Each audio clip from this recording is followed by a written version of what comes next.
These young men are in the Soviet Army, and proud of it. They're mounting guard on Lenin's tomb. Yet if their grandparents had emigrated to America, they might be in the U.S. Army now, and they'd be equally proud of that.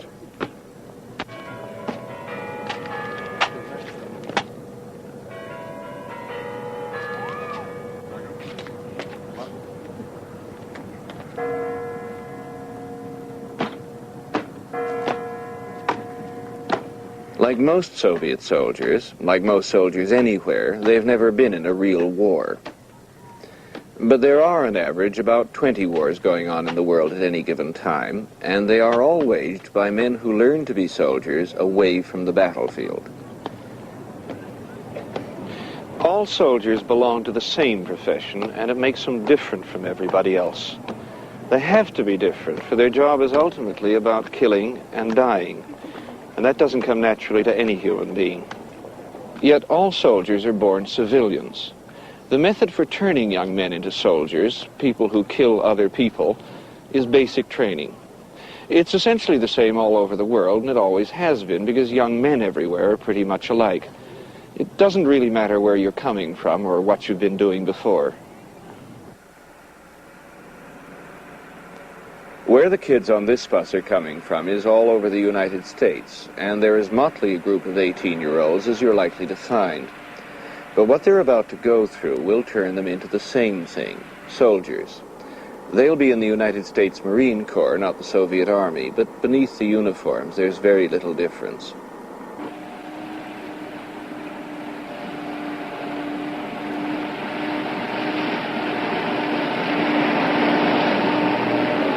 It's now 2 o'clock in the morning, and this bus is not late.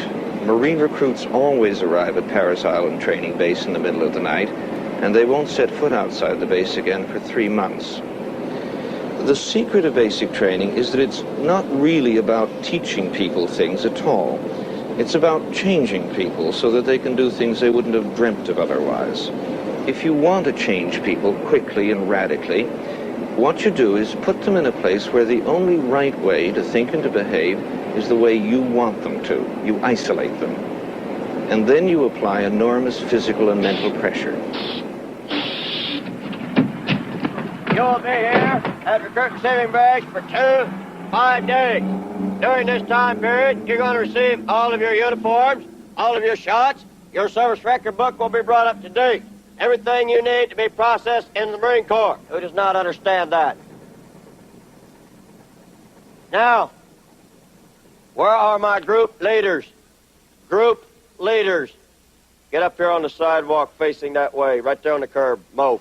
Hurry up, privates, I don't have all day. I said get on the curb facing the group. Facing me. Do not run, walk swiftly. Do not run, walk swiftly. Go ahead now, straight to the front. Hurry up, walk swiftly. Go, quickly, sit down in that chair. Give me another private in here. Move up there. Stand right in front of that chair over there. Give me another private in here. Stand right in front of that chair. Get in here, you. Stand in front of that chair.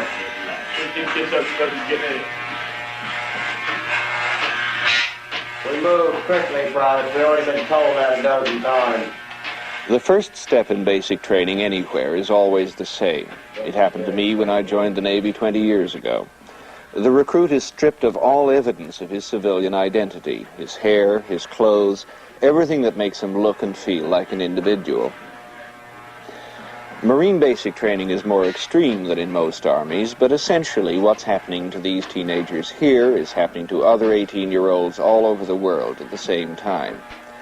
They're entering a machine which turns out a very special and artificial product, soldiers, and we're going to follow them through the machine.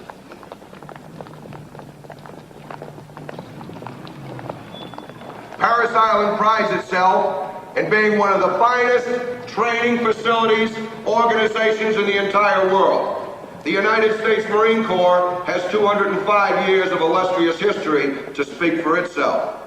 You're trying to be a member of that organization. You have made the most important decision you have in your life up to this period in time by signing your name, your life, your pledge to the government of the United States of America. Even more importantly, the United States Marine Corps, a brotherhood, an elite unit. In 10.3 weeks, you are going to become a member of that history, those traditions, this organization, if you have what it takes. All of you want to do that by virtue of you signing your name as a man. The Marine Corps says, and we say in the Marine Corps, that we build men. Well, I'll go a little bit further.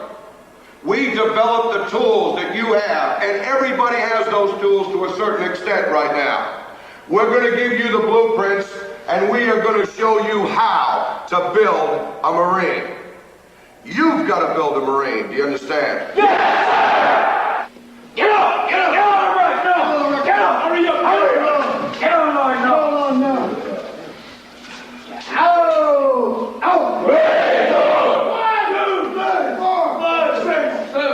They've been given their uniforms and their shots, and their first day of real training is beginning.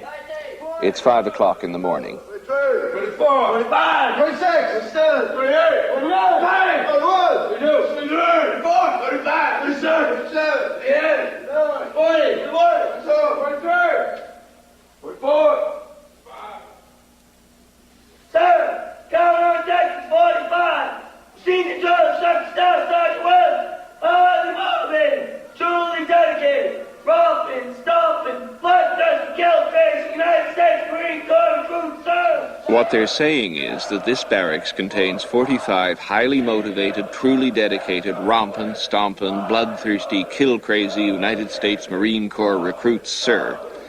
And they'll chant it every morning for the next 70 days. Hurry up! Just leave it alone for now and get dressed. I'm waiting. You got about one more heartbeat to keep rest. You got about one more heartbeat to keep rest. Keep taking your time. Keep taking your time. Get off your knees. Get off your knees, McKenna! There are times when the recruits must think they've blundered into some nightmare version of summer camp. But everything has a purpose here. Summer camp is not preparing you for combat. We assaulted a fortified position with concrete bunkers emplaced with machine guns, automatic weapons, and we took it. It would take... Many of the men who train recruits at Parris Island are Vietnam veterans. They understand exactly what's being done to the recruits and why. And we killed about, I'd estimate probably 35 North Vietnamese soldiers in the assault. And we only lost 3 killed. I think there's 2 or 3 and about 8 or 10 wounded. But, you know, what they teach you, really it doesn't, it doesn't phase you until it comes down to the time to use it. But it's in the back of your head, Like, what do you do when you come to a stop sign? It's in the back of your head, and it's there, and you react automatically. I can motivate a recruit, and in third phase, if I tell him to jump off the third deck, he'll jump off the third deck. And that's just, like I said before, it's a captive audience. And I can train that guy, I can do anything I want him to do. Because I guess you could say in a way we brainwash them a little bit. But people, they're good kids, and they ought to do the right thing. We got some bad kids, but, we weed those out. But as far as he's talking about motivation, here we can motivate them to do anything they want in recruit training. Hands on the edge. Shoulder width apart. Now lean back. Lean back. Lean back. Lean back. I got the rope. You ain't going nowhere. Just reach down about 3 inches on the right hand. Get some more rope so we can get you started here. There you go. There you go. Now lean back. The other one back. Stop. Thank you. Keep going there. Keep going. All right, Milk it now. with the right hand. Milk it with the right hand. There See you how go. I'm doing Now that? you got it. Now you got it. See Now how I'm you doing go. that? Now that's Keep going. Keep going. Keep yeah, going. Now you go. Keep Hold going. your back pocket. All right, now start walking down. Hold it there. Hold it there. Now stop right there. Put Hold it in with small your your back. Your right hand in small your back. Keep it there. Keep it there. Come out. You ain't going nowhere. Now start off with your left foot. Walk. Do it. Walk. Walk straight. Don't start swaying again. Walk straight. Let it slide through your daggone right hand there. All right, stop. Now I want you to bound out a few times. Just push off. Push off. Keep your feet shoulder width apart. There you go. Now this time you're going to throw that brake hand out when you go. Push off. There you go. Now throw it out from the small of your back. Throw it out. Lock your knees. Put your feet in front of you. Belay it. Around your back. Around your back. You don't know how to pay attention, do you? No, you don't. No, you don't. Put your feet in front of you. You got to give yourself some slack. You understand that? Belay him down. Many of these young men have never done anything difficult and dangerous before. Almost everybody is afraid the first time he goes off this tower. Yet things are not quite as they seem here. The real lesson being taught is that if you can overcome your fear, you will be perfectly safe. And here, during training, it's true. Hey, drill instructor. Sir. Drill instructor, send him back up here to me. All the way back up. You don't wait in line, son. You come see me. What was it like for you the first time you found yourself in combat? Well, I have to say, just like the rest of them, I was scared to death. I went over, I just had turned 18. Just had turned 18. Came into Nang, they sent me up to Dong Ha, and I was just scared. I was a scared individual. I didn't know what was going to happen. Didn't know what was going to, how can I say it? I don't know. How long did it take you before you got used to being in combat? I didn't. I have to say that. You don't get used to it. You just develop reflexes to it. You never get used to it. I don't think anybody can ever say they're used to it. If they are, they're a little bit. The longer you stay, the more, the better your reflexes get. You can act in different situations a lot quicker. The more you can accept it. But getting used to it, you never can. There's just no way. Living. I was in the infantry and a grunt, and I tell you, just living from day to day is a big accomplishment. Next two, move up to the post. Go as fast as you can. You go as fast as you can without stopping. The longer you spend on that cable, the more chance you are of hitting that water. You understand that? Yes, sir.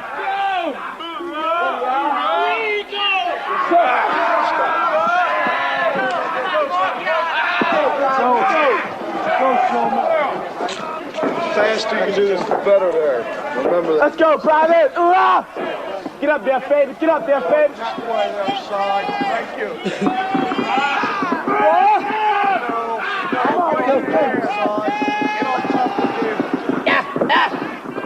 Roll over there and scream. Come on, go back up, Bob. Go back up, Bob.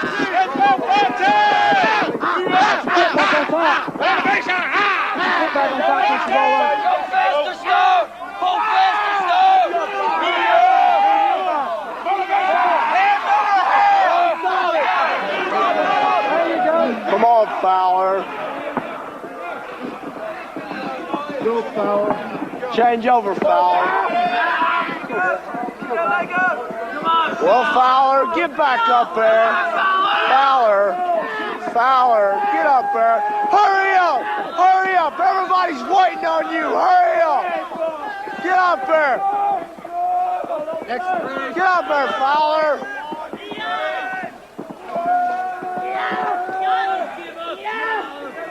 Fowler. Get up there. Look behind you. You got a whole line behind you. Get up there. Real good. Come here. Well, get out of the water. Don't contaminate it all day. Real good. Come here.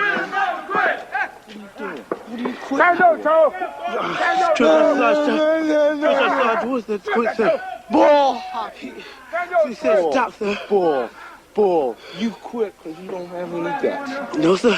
What are you quit for? Well, why didn't you get back up there then? Probably tried you, sir. Oh, yeah, I saw you try. I saw you. Go back and change clothes. You're useless to your unit now.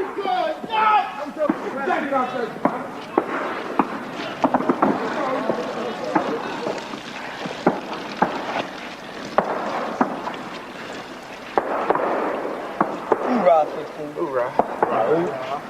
Double time! Count!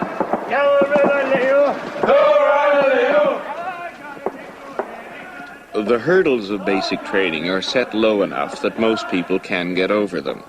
And all those who've made it across yet another obstacle are stronger by Fowler's defeat. Day by day, the group is feeling more special, more confident, more like real men.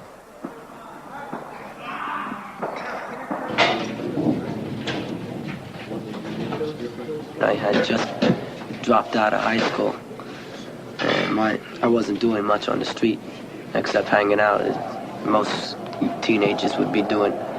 So they gave me an opportunity. A recruiter picked me up, gave me a good line, and said that, you know, I could make it in the Marines, that I have a future ahead of me. And since I was living with my parents, I figured that I could start my own life here and grow up a little. I had a little two-bit job as a maid, and one day I just said to myself, you know, you're a maid, what are you doing here? You gotta get your act together. You're running out of time, Fraley.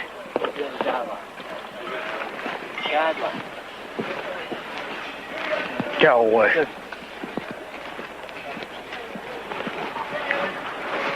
What are you doing?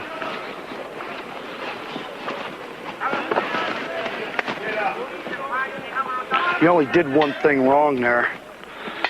It's inside out. Knapsack, pack. Knapsack, I'm knapsack you. How about fixing your little hat there, August, huh? Yes, sir. Fix your hats now. Yes, sir. Keep playing around. Get all the trash out of there, stick your little field jacket inside your pack. Every Marine will tell you that your DI, your drill instructor, is the one face you will never forget, ever. For 11 weeks, the DI is the god who rules a recruit's universe, and he is never satisfied. The DIs may sometimes seem to behave like sadistic lunatics, but in fact they're the cream of the Marine Corps. All the yelling and harassment has a purpose. It creates a structured environment with high but precisely calculated levels of stress, which after 8 weeks is already transforming these teenaged former civilians into soldiers. Yes!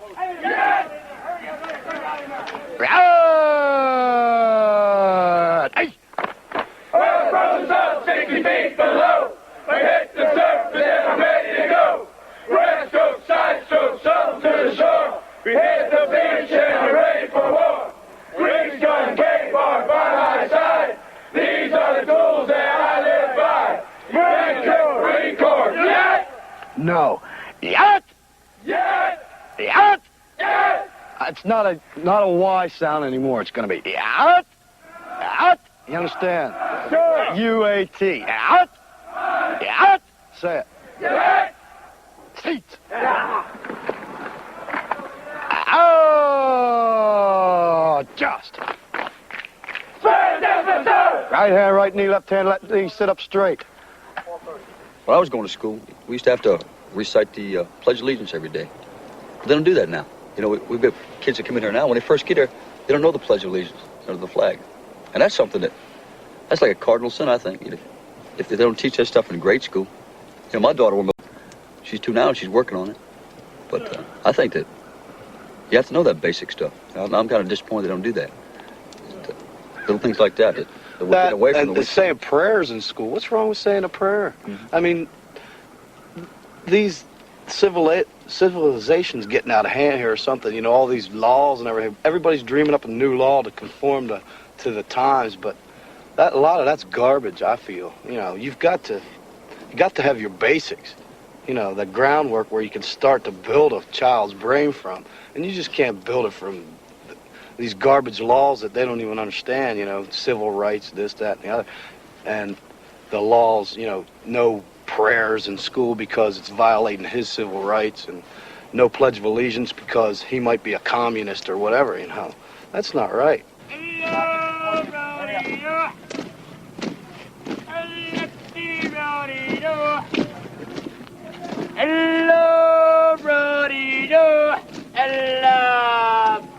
Marching like this, with every man moving his body in the same way at the same moment, is a direct physical way of learning 2 things a soldier must believe: that orders have to be obeyed automatically and instantly, and that you're no longer an individual but part of the group. Hello, buddy. Quit bouncing, Josh. You're bouncing all over the place. It's 100 years since mass formations like this were any use on the battlefield, but every army in the world still drills its troops, especially during recruit training. Allah to the left. Allah, does that work? There's some kind of inspection every day in recruit training, and it has a purpose beyond the nitpicking attention to detail. 460 meters, sir. It's a ritual confirming the recruit's progress. But there are always details to criticize in the closed world of Paris Island.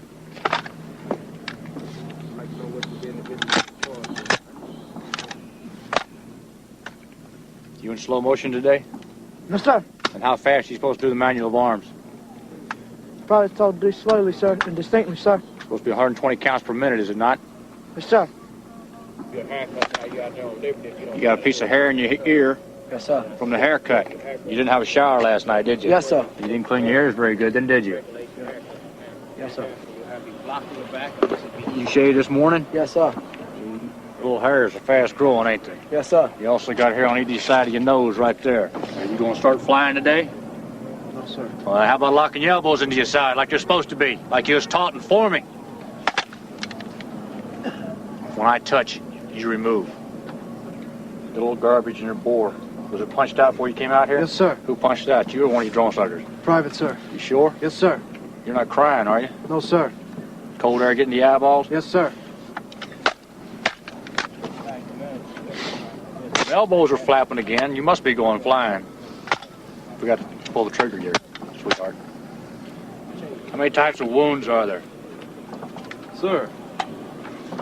What are you moving for? Sir, there are 2 types of wounds, sir. 2 types of wounds. Yes, sir. Good ones and bad ones, right? No, sir. Name them. Name me the 2 types of there wounds. are 5 types of wounds, sir. Name them. Sir, there's the laceration wound, the puncture wound, the incision wound, the abrasion wound, and the crush wound, sir. Which is the most dangerous? Sir, the most dangerous is the crush wound, sir. Why? Sir, because there's massive cell damage done, sir. An internal damage, right? Yes, sir. 1, 3, 5. 2, 1, 8. Sit up straight and get fed up to your right. Down, got up. 8. Sit up right, left. Sit up, on. Over on the other side of the base, strictly segregated from the male recruits, they're training women Marines. 1, 2, 3, 4. 1, 2, 3, 4. United States Marine Corps. They're not currently expected to go into combat, but some of them have got combat training. Now squeeze, keeping the tip centered in your rear sight. Squeezing, down to the tip. 7 bullseye on the slow rapid fire, and 6 bullseyes on the fast rapid fire. And you never shot a rifle before? I did all the TV games. You plug them in the TV and you know, on the TV. This is the first time. Was it fun? After I got over being scared to death, it was fun. When the instructor kept on telling me how good I was doing, it was a lot of fun. What part of it was scary for you? The fact that it could kill you. If you're on the other end of it. I don't like the idea of killing anything.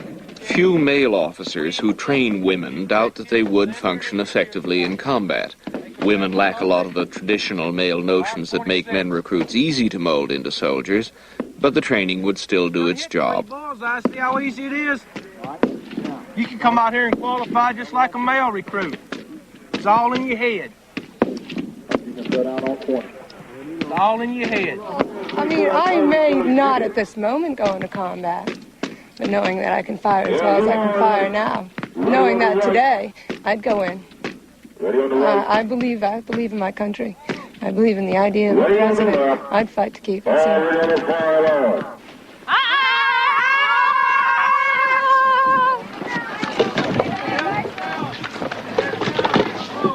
What bothers the officers is how the presence of the women would affect the men. The basic combat unit, a small group of men bound together by strong male ties of loyalty and solidarity, is a time-tested system that works. If you let women in, then who are the men protecting, and who can they feel superior to? Keep going. I would probably have little Susie's back home. Yeah. You see the big old smiles come on the faces then, right? Mention little Susie. How many privates, if you don't have a little Susie now, how many will go find one when they get home? You bet. You'll find the first cheap slut you can get back home. You bet. What do you mean, no? You're a Marine, you're going to do it. We go home with little Susie. We're in nice companionship with little Susie. And then here you are getting hot and heavy. And then you're getting ready to go down there and make that dive, privates. Susie says. Susie is Marine Corps slang for women. It's short for Susie Rottencrotch. Time of the month. Privates, if you don't want to get back home and indulge in this little adventure, you can show your girlfriend the hand and arm signal for close it up, privates. And you want her to close up those nasty little thighs of hers, do you not, privates? Close them up. All right, privates, the hand and arm signal. The arms are lateral to shoulder height, the fingers are extended in joint, thumb along the forefinger, and the palms are facing toward the front. This is the starting position for close it up. And all you're going to do, privates, is bring the arms forward, just like you're closing it up, right, privates? Just like that. Everyone got that? Yes, sir. But, privates, in addition, I want you to dedicate all this training to one very special person. Can anyone tell me who that is, privates? No, not your senior drill instructor. You're going to dedicate all this training, privates, to your enemy. To your enemy. Yeah, to your enemy. The reason being, so he can die for his country, right, Private? Yes, so who are we going to dedicate all this training to, Private?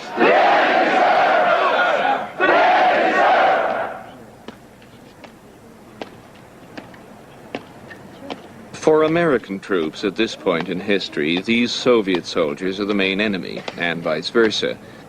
But it doesn't really matter who the enemy is. It's the idea of the enemy that's important. That's the outside threat that binds a combat unit together so strongly that its members will make the most extraordinary sacrifices for each other. A Marine is laying out in the middle of a paddy, and he's wounded. He's not crying for mom. He's wounded. He might be moaning a little bit. He might be cussing, because he's mad. Another Marine that's in safety because he got behind a dike, he's real safe. But he crawls out into that paddy and he pulls that wounded Marine to safety, risking his own life. When probably the Marine's going to bite the bullet. He's going to die. And probably the one that goes out and tries to save him is going to die. Why is that done? You ask yourself that question. And you don't check out the Marine's name, you don't check out where he came from, you don't check out how tall he is or how short he is. You don't care whether you're and he's from New York. All you care about is he's a Marine. And he's in your unit. He's one of you. Lift your heads and hold them high. Lift your heads and hold them high. 3313 is a passing by. 3313 is a passing by. Singing left, right, I lay you. Motivation. Motivation. Dedication. Armies everywhere try to catch their recruits young because they're more vulnerable and easily influenced then, and they don't really understand about dying. You can train older men to be soldiers, it's done in every major war, but you can never get them to believe that they like it. We're having a ball. We're having a ball. All the way. All the way. We love it. We love it. Can't leave it. But if you're young enough, all the ideas about heroism and military glory that you picked up in childhood are still there, unadulterated by adult experience, like buttons waiting to be pressed. We will fight our country.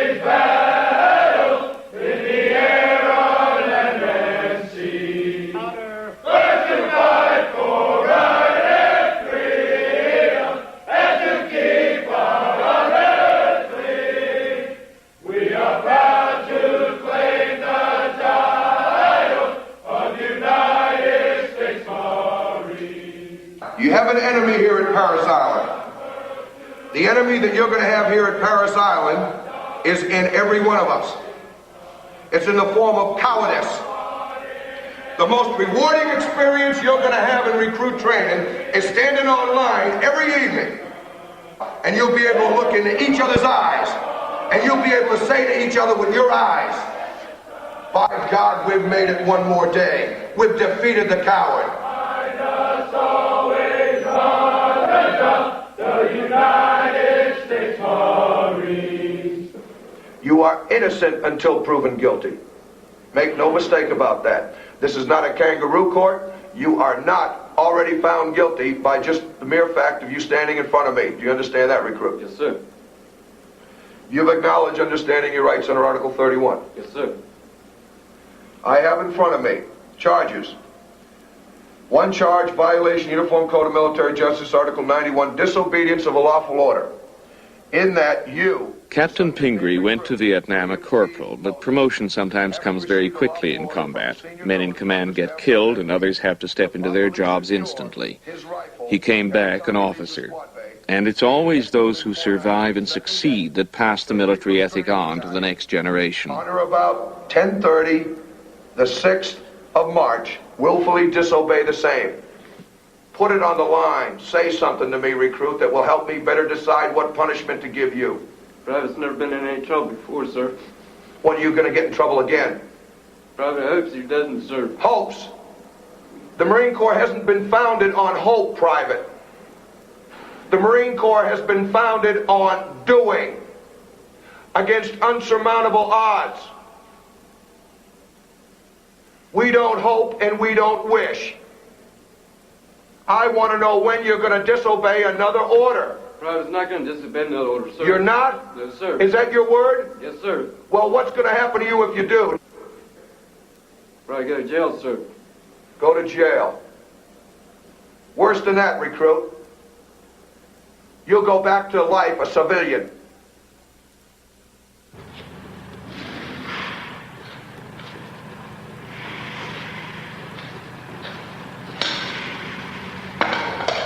Well, keep walking around it, guys.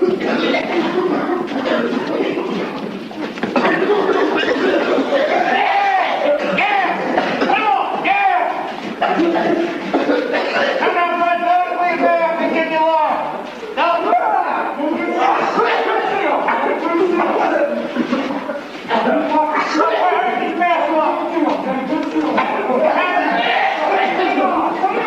this don't work. Put your mask on, friends. It don't work. You got to get back, friends. Keep going. Go. Get back. Go. It's a robot. Somebody got this stuff. Don't work. Put the mask on. Step on. Put it on. Keep going.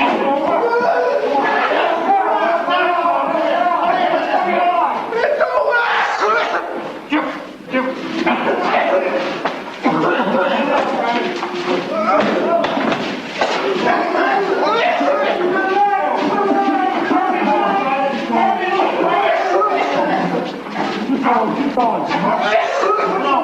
Hold it close,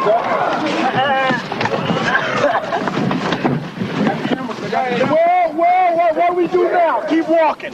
Keep walking. I said keep walking. Hold your head up and breathe. Keep walking.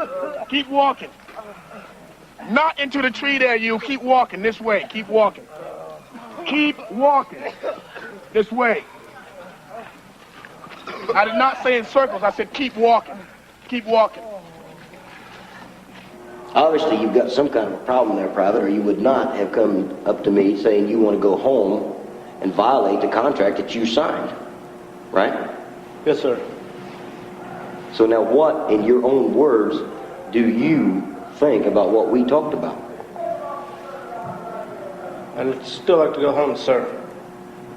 Private, that's not what I asked you. And we brought up certain points of interest, did we not? Yes, sir. We brought up the fact that you have not been able to hold a decent paying job for any period of time, correct? Yes, sir. Now you're telling me that you want to quit on the biggest thing of your life.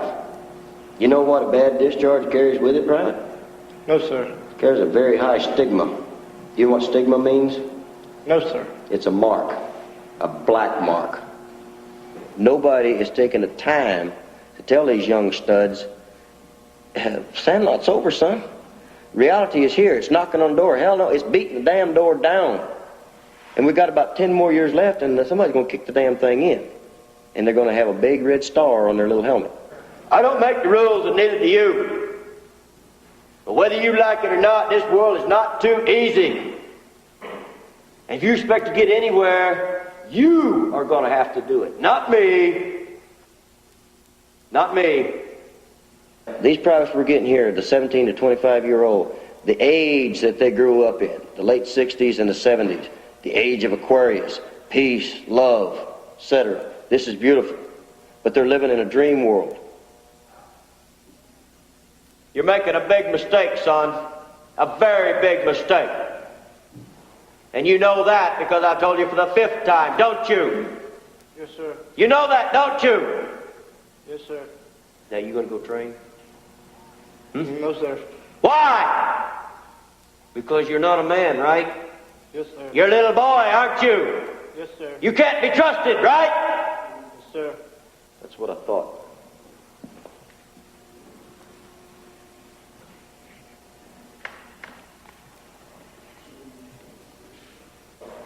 Now you take any individual, no matter what he is, civilian, Army, Navy, Marine Corps, if he's seen combat, he's different. When I first came back in '69, my mother would not go in the same bedroom with me when I was asleep. I was dangerous. The first night I was back, they had a 2-bedroom trailer. I slept in the floor because my sister was home at the time. My mother came by and she was going to step over my arm, which was flung out the side, and go turn the air conditioner off. She got within 2 feet of me, and I wasn't even awake. I had her down, I had her by the throat, and my father pulled me off of her. And I was not even awake, I just reacted. There was a footstep, I didn't know where it was, and so I reacted. I was dangerous. And it, as time passes, it gets over. But you never really forget. You never really forget. It's sometimes, especially when I'm tired. Say I worked a 24-hour shift, and I go home, I'm really tired. Sometimes when I first lay down, they'll pass. Scenes come through my mind. Things that I have seen, things that I have done. It makes me different. And it makes me all the more apprehensive because these individuals that we're getting now, they haven't even seen a God-blessed car wreck, much less somebody with the whole side of his head blowed off. Freedom has a price, and I believe this, and I preach it. Freedom has one price, and history bears me out. There's one price that freedom will accept, and that's blood.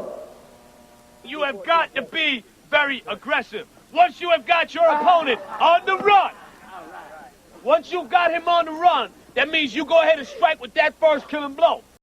Private, that fight might not stop. Just because you make contact, that don't mean you stop. You don't cut him no slack. Don't give him room to breathe.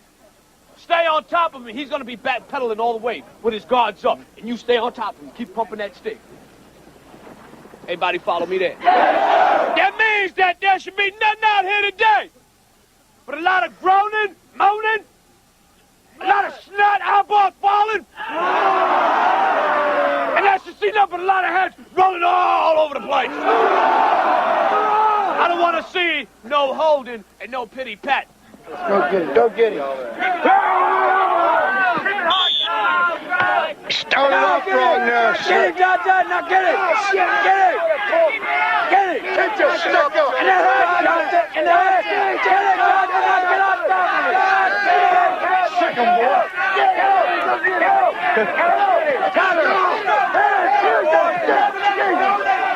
boy. There's aggression in all of us, men, women, children, babies. Armies don't have to create it, and they can't even increase it. But most of us learn to put limits on our aggression, especially physical aggression, as we grow up. Swing it, swing it, hit him! Hit him! You got him! Oh, it's about time, it's about time! A crucial part of turning people into soldiers is teaching them to ignore these limits, so that in the right circumstances, against the enemy, they'll go all the way and kill. Hold your stick! Get in there, Adam.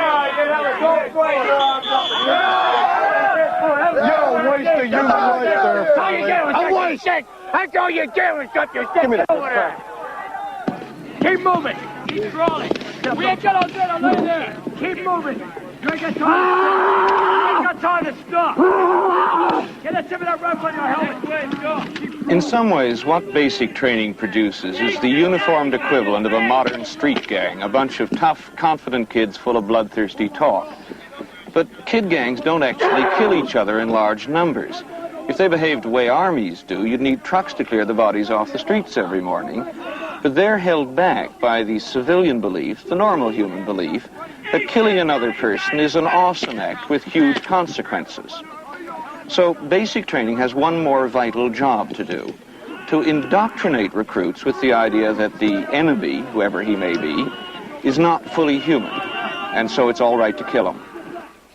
Now, first off, what is a mine? A mine is nothing more, privates, than an explosive or chemical substance that is designed or made to destroy and kill the enemy. You want to rip out his eyeballs again, you want to tear apart his love machine, you want to destroy him, privates. You don't want to have nothing left of him. You want to send him home in a glad bag to his mommy. Hey,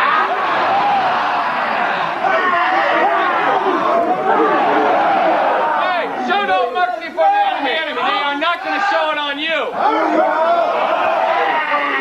Marines are born trained killers. You got to prove that every day. You understand? Yes, sir! All right. Okay. Now, what are some of the uses for grenades and pyrotechnics? Well, I just mentioned the first one: produce casualties. Far too many Iranians in the world, are there not? Yes! Go over there and flatten that country, should we not? Yes! I'll take this series right now. We'll go over there and kick some ass.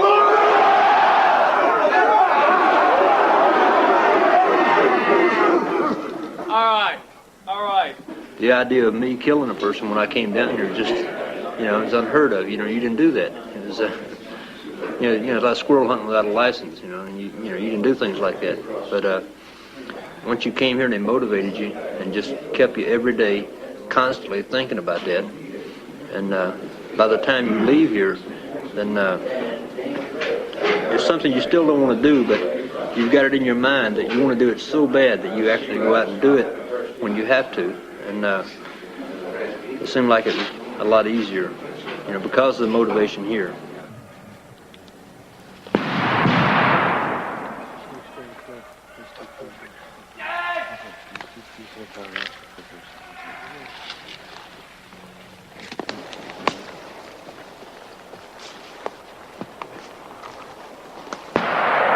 That's good. There goes another one. 15 meters apart.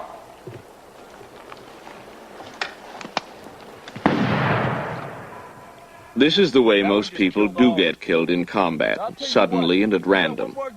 Basic training cannot prepare anybody for this, but it does create a false confidence strong enough to deliver men to the battlefield. Move!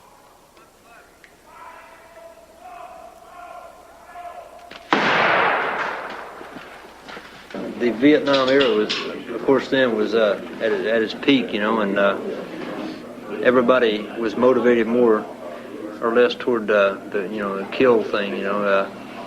We'd run PT in the morning, and every time your left foot hit the deck, you had to chant kill, kill, kill, kill, kill. It was drilled into your mind so much that it seemed like when it actually came down to it, that it didn't bother you. Of course, the first one always does, and it seems to get easier. Not easier because it still bothers you with everyone that you actually kill and you kill. That's what brutality in combat that you don't normally have stateside because you live under two completely different sets of morals. You couldn't survive in a combat situation with the same set of morals you have in everyday life. You'd never make it through the first week. If seeing your best friend's head blown off don't motivate you, then there's something wrong with you. You got to do something, because the next day it might be you. People say, well, I can never kill a man. That's bullshit. They can. Anybody can kill. I try to motivate these people to such a point that once they went into combat, I tell them what to expect. The motivation it takes to actually look down the sights of your rifle and pull the trigger to kill a guy. That's the motivation it takes. That's what you get paid to do. It's like being a bag boy at a supermarket, you know. If that's what you get paid to do is bag groceries, you bag groceries. If you get paid to look down your sights and pull a trigger and kill a man, that's what you do.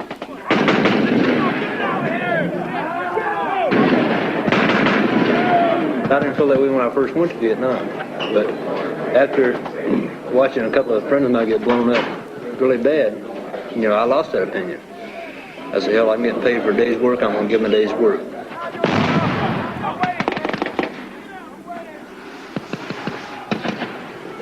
That muzzle looks great. It looks super. That muzzle really looks great.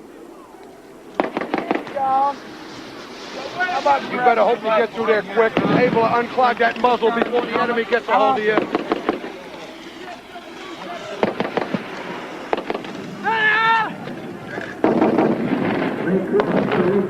Now stop. Now what are you going to do? Right now you got an enemy bunker right over here that you're supposed to assault. Your fire team leader tells you to get up and assault the bunker. What are you going to do? You know what you're going to do? You're going to turn around. And you'll probably get shot in the back because you can't do anything with that weapon. Look at this, Private. Look at this. Get up. Yes, sir. The whole idea about the low and the high crawl is to keep your muzzle out of the dirt. Now, can you see light down there? Barely, sir. Barely. The whole idea of the low crawl and the high crawl is to keep that muzzle out so it can fire.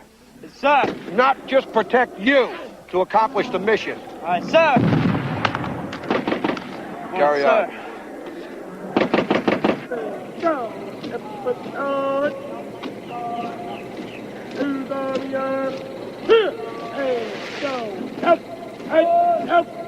Basic training has been much the same in every army and every age because it's always working with the same raw material that's already there in teenage boys. A fair amount of aggression, a strong tendency to hang around in groups, an absolutely desperate desire to fit in. Basic training is one of life's few total experiences, a mild form of brainwashing, if you like, and it works. You may be slightly insane at the end of it, I know I was, but that wears off after a while. What's left behind is a sense of loyalty to the service and a set of instinctive reactions that operate automatically, even in combat.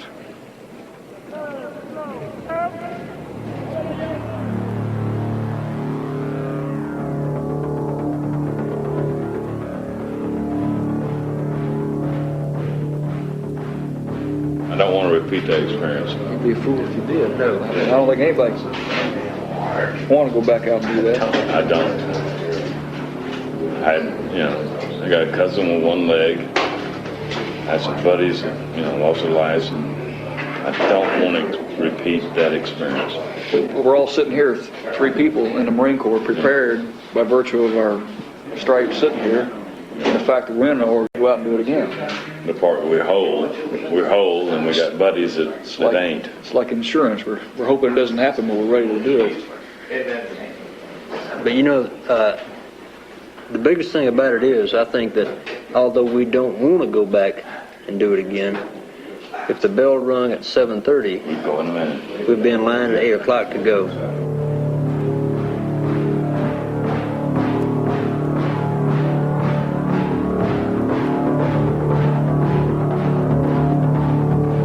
I like the hand-to-hand combat and etc. things like that. It's a little rough going on me, and since I have a small frame, I would like to become deadly, as I would put it. I like to have them words, especially the way they've been teaching me here. Sometimes feel like drill instructors make you feel like you're gonna like it. Like what? Like the war, going out and killing people. They psych your mind up for it. Do you think you'd like that? Huh? I haven't done it. I can't. I'd go out there if I had to, though. I can't say whether I'd like it or not because I've never killed nobody, I'd like to be the first one on the beach. Doesn't matter if you So I'm not- the last. I'm not scared at all, because when I come in here, I never thought I'd jump off a 50-foot tower or throw a grenade. Drill instructors build your confidence up. Right now, I feel I can do anything.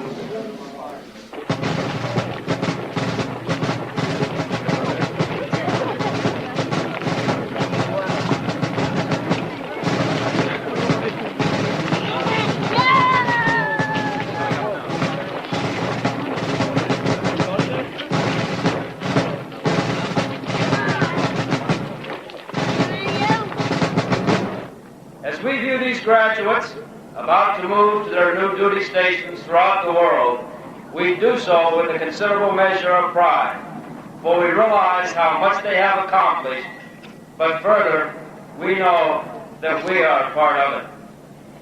Ladies and gentlemen, now that you are part of the Marine Corps family, I ask that as you return to your homes, you take with you the Paris Island story. Let it be known that good men like your sons, who have met the challenge of recruit training, are better for it.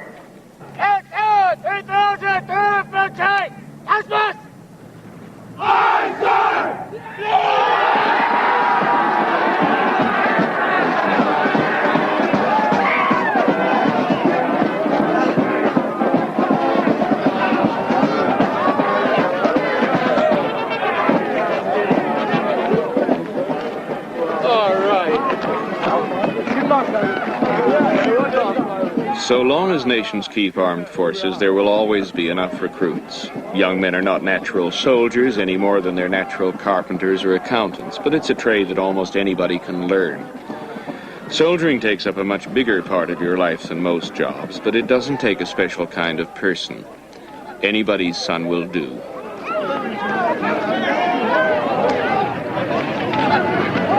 I'm so proud of my son. Have you seen a big change in him? He's beautiful. He's different. He's a more man. He's a man now. I'm glad he did it. Oh, I'm happy. I did it for them. I'm proud of him. I'm so proud. He's a beauty. Thank you.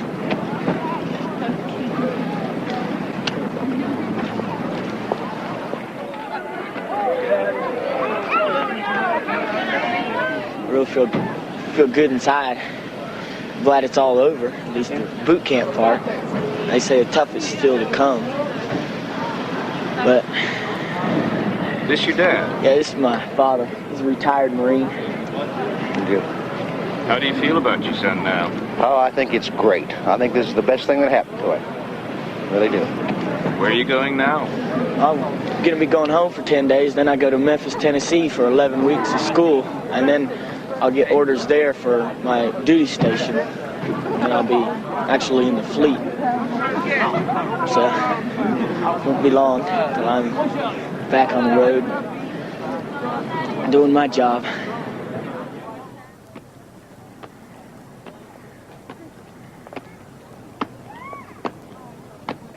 These young Soviet soldiers are doing their job too. And it's the same job that soldiers everywhere under all flags have to do.